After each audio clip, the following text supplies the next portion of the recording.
Bonjour à tous, vous êtes sur Congo Promo. Si vous aimez plus de vidéos, cliquez le bouton en bas, abonnez-vous en masse. Moi, Bérodès, je me suis déjà abonné. Il reste que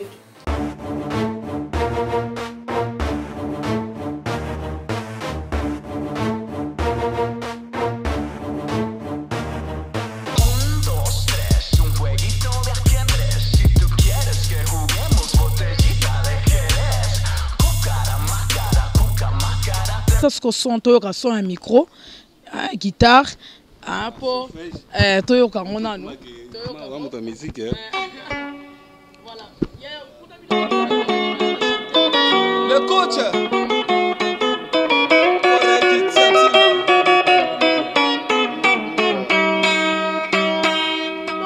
Le Congo Promo défaté. Bolanda Congo Promo pour Ezolo ma vérité. Avec Congo Promo, it's not the same. C'est pas pareil. Rafideto. Check. Hugues la coiffe Ikoté. Et enfin, je suis arrivé. Salon Hugues la coiffe Ikoté. Non seulement c'est un salon de coiffure, mais aussi une machine de transformation des hommes et femmes. Regardez-moi comment je suis. Vilain. Mais attendez, 2 minutes. Bogart. Vous allez voir.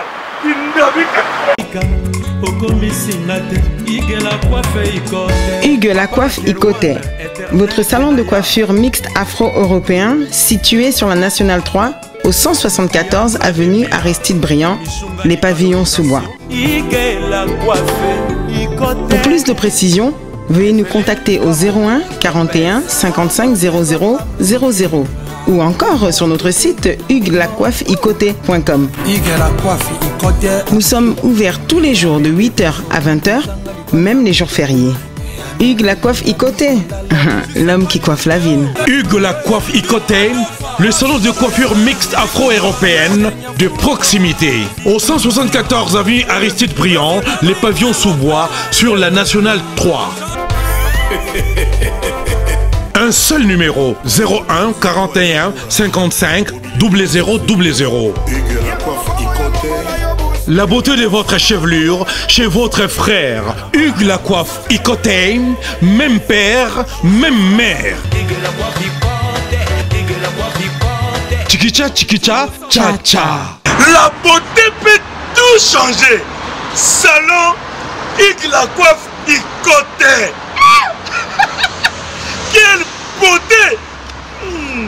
Sexy pour les femmes, dindindi pour les hommes. Descartes Construction et yay! Fini l'inquiétude pour la réalisation de vos constructions de rêves en RDC au prix imbattable.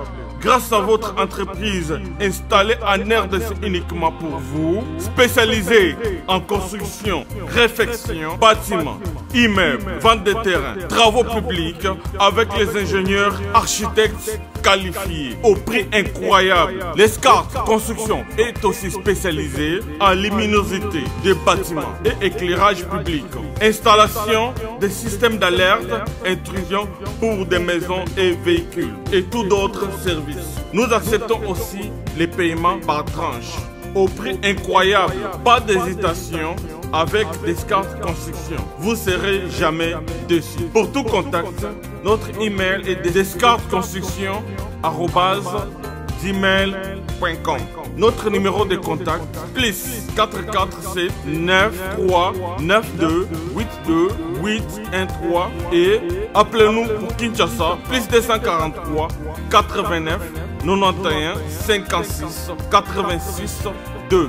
Descartes Construction à Tozana Mbongo Moké, opération Tongana RDC. L'agence d'export et d'import Michel Atlantic Shipping et yé bana ya Canada, bana ya USA, bomitungisa lisusu te. Pour tous vos achats et ventes de voitures, pièces de rechange et les accessoires possibles. Na koti na ba koli na bino na Kinshasa, bomitungisa penza te. Please, bakoya koza koli tina ndako. Pour tout contact, benga Michel Lukadi.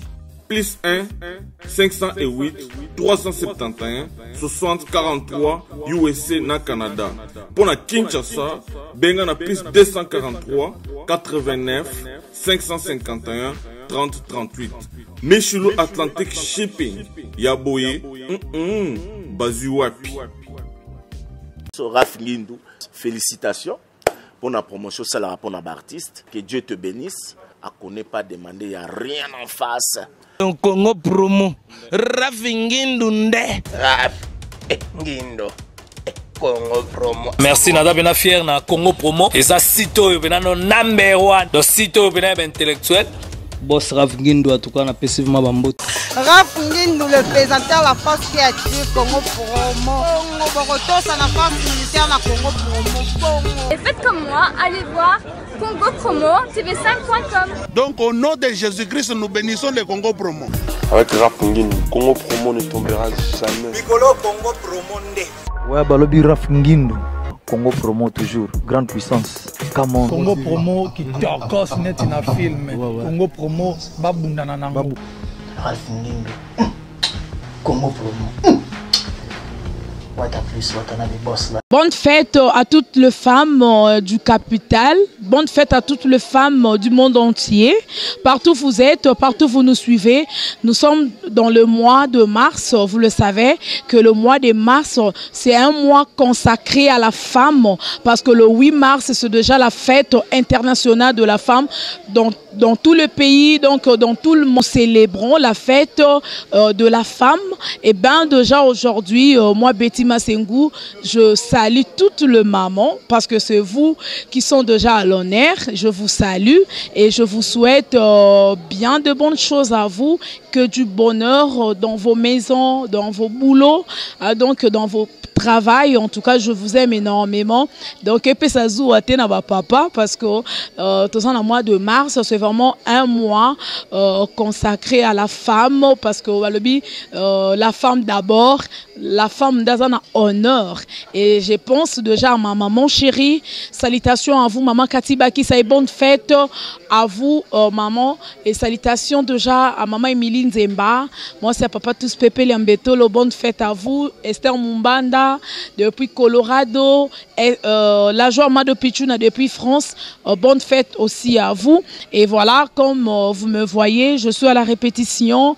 Déjà, il y a leader, il y a Lingami Mitobenga et Coco de l'animation congolaise, l'Obeson Pota Tigre. Et aujourd'hui, je reçois, il y a Poli Coréen Tintantina. Oh, il y a Sepeli Sarabiso, toujours dans Moussala Nabango, Moussala Oye à Salaka. Et bien, déjà le 8 mars, c'est ça qui hier, pour l'honneur toujours de la femme, qui fête la journée de la femme, le 8 mars. Et les lots pour nous news, comment concerne les cas qui puis préparer nini pour tous qui est déjà malembe na fin un mois de mars en gros baso préparer nini cette année pour na balingaka la bonne musique, la musique congolaise. Voilà, merci déjà Jean Bilongo, papa Dave Moubama, les papas de Joyce Davline, Timothée Piana notre cordon, Timothée Piana Serge, Christian Mbouy et salutations à notre boss l'ingénieur Raf Ngindou, notre papa depuis les États-Unis, sans oublier John Loubila l'exceptionnel Many Exit. Voilà, merci beaucoup déjà. Je suis avec mon invité, Apoli.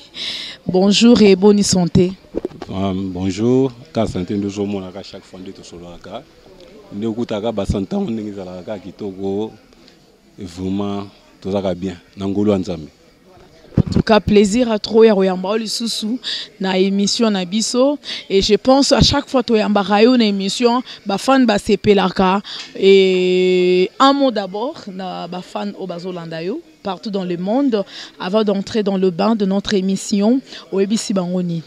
Ça va ba fanatique tout le monde entier au balinga Kinshasa na coréen au baby déjà qui a sepé ça bango ba lebele abinisa bango na mokili vraiment na pesi bino vraiment. Bah merci mingi bo soutenir kangai pe na sepi sabino kaka chaque fois kaka bondo sepi la kaka papa Nino là la salut agent JB service colina bino ekoma ki bana biso. Yebi mwana wana tambusanga combien de fois na chance. Yekutuko nazelaka kolio nga nazelaka pa na eza akufa batindela ngebe. Awa bato tembe basili. Sibe service yangoyo José Baïda. Ayebisaki yo awa ezate batindi o ezomonana te. Awa soki batindi bozwi kolina bino mbala moko. Papa. Balali boso yango tozwa kolia moto bana mwana kenda. En tout cas, sibe service José Baïda. Tango bebe kale ayembaka bapesanga kombo mapasi. Pona mona ka pasi bapesanga kombo ya Baïda. Pona yira ka batu biloko na bango. Azala raison. Biloko ekomi. Pona Paris. Bazalaka na mingi ya kotinda. Mais voilà, sibe service. À côté de Bamona Paris. José Baïda. À côté de Paris. Vraiment, Nzamba batela bino. Pour bouza makasi ya kolanda vraiment biloko nga na sala quoi. Merci pour la bino. Concert à l'Obéléga Guindéné. Il y a le 8 mars. Toré qui bobetaki concert. Et les cas comment? Concert les gars bien. Concert les gars mabete, concert les gars bien. Et les gars bien, bah tu peux baguer belé, concert les gars bien. Bah toi c'est les gars.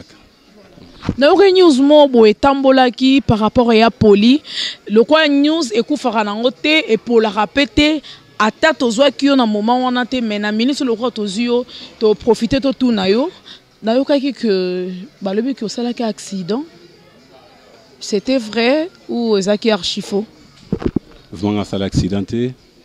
Bakosi na ça accidenté ngai nde na kati ya boulot dans studio mikolo yo tananga mingi so na mona na te na concentré na boulot na kata studio. Na obi mamingi était pas répétition na ke studio pour na boulot il faut ici là.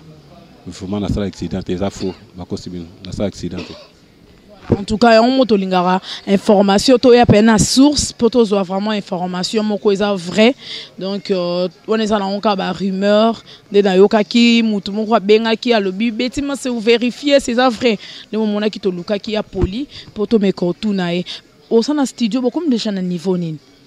Niveau studio ça déjà que ba imbi déjà tika biloko mo mike otobonsaka.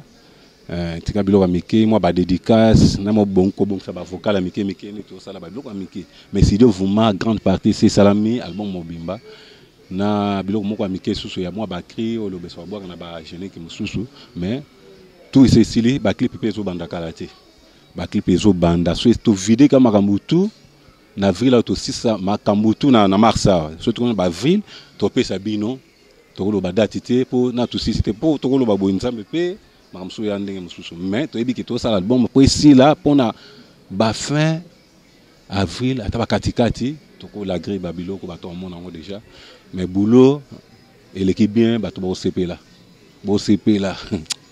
non c'est qui et ça somme voilà ya Poli c'est qui donc au c'est qui nini au c'est qui boulot beti na kati to au c'est qui au mona ba boulot ba ninga asengo na joie na sentiment oui que ça boulot bien attends moi soit dans la classe atangi azotanga so bi ngozo résultat bien tam soso soki webi ki ozui ozan sengo oui ba ki ozui so travail bien ozan sentiment na travail vraiment résultat bien ozala mais ndenge na travailler ndenge lo beso bwaki ndenge ba jeune ba yembi na ondi makutute et ça m'a plaisir moko kosakana te. Puis na yeli bango makambo mususu na yeli bango makambo mususu ba guitare mususu ba ben est-ce que vunguté le boyi bien na biso ba kinsantina siko vunguté là vous comprenez vunguté là boka ba vunguté là na bita ba guitare moko na bi ke na déjà na fanatique et bela ba guitariste ba benga ngai par-ci par-là pour bilo misi bilo koni pour biso to travailler bilo na yo so bimisi mais est-ce que besoin devoir a bilo ebele neti ba intro mususu ezan ya ba faux patron chanson moko na ça les faux patrons on est makambo bobwakeli nani ya Poli bokotina ba polémique wana au faux patron bon ça na bisa faux chrétien na bwakela nini ça na bisa faux chrétien ça na bwakela nani na faux chrétien eza que na pesa conseil na te ba faux chrétien ou bazaka à une église mais koto asa makambo mabe mais asa faux chrétien mais ce que to ba faux patron bazali ebele na Congo bazé belé na monde ata Congo ngomoko te bazé belé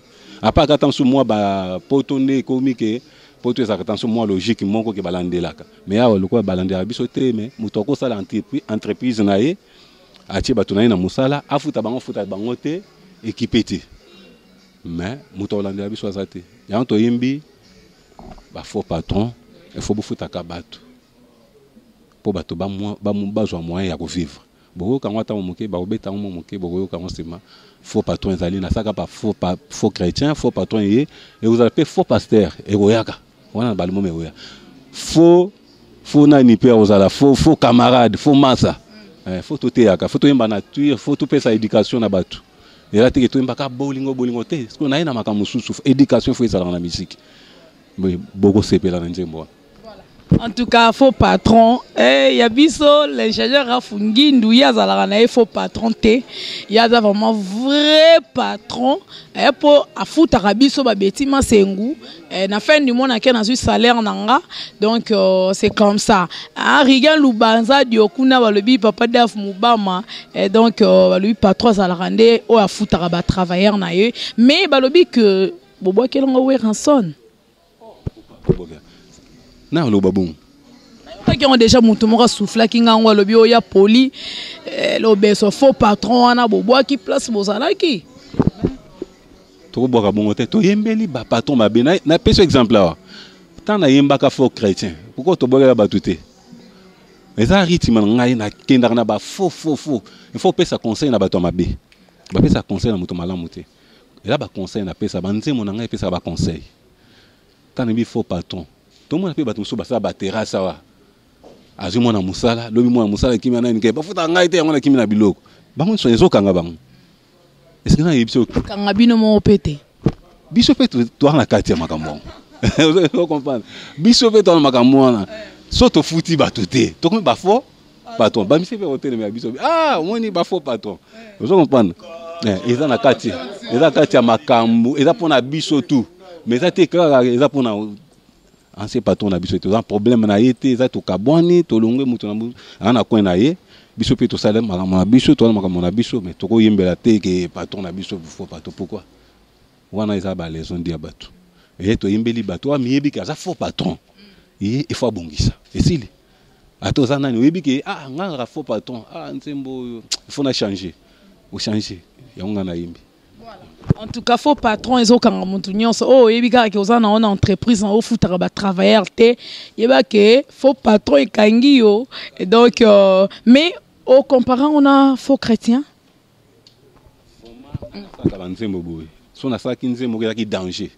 On a au sale fouet les kawana susu. Il faut combattre ça ka.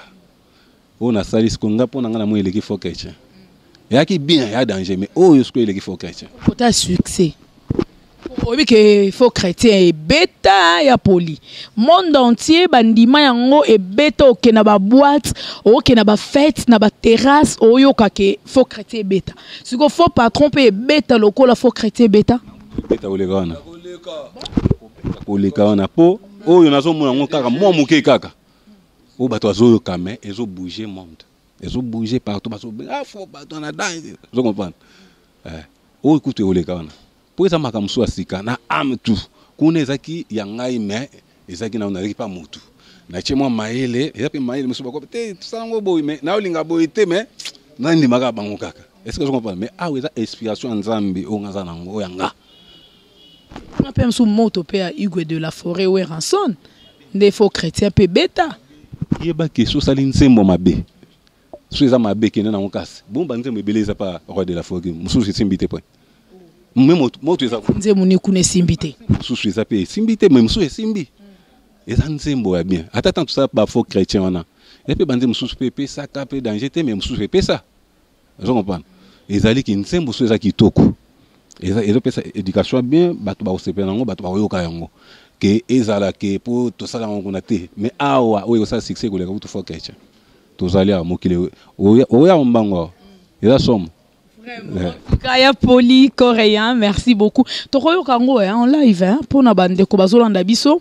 Ba monaka ke tolo ba pambate, ba bongsa déjà ba mbongo po tango kaka ezo bima bo kene déjà ko somba yango ne lobaka bo somba yango sans modération et bo consommer yango sans modération parce que j'ai confiance na ya polycoréen titanti na po ya lobi yé faux patron ko beta ko le faux chrétien.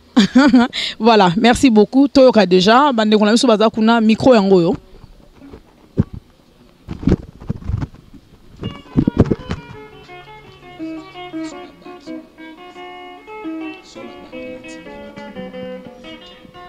Le coach Kore Kitiantina Pesa Makambo Faux patron Futaka pe bateau. Awa Bo fungola matoi boyo kangaye. Bo fungola matoi boyo kangaye. Biso banso tozali bikela mwanzambe. Tozalolenge mokope. Kakabo ozinde ekeseni mama. Zamba pesa basusu bomengo. Po bato babikele pana bino. Apatro tosalaka misala ebana bino. Bino pe bofutaka biso. Po tozwa moyen de vie.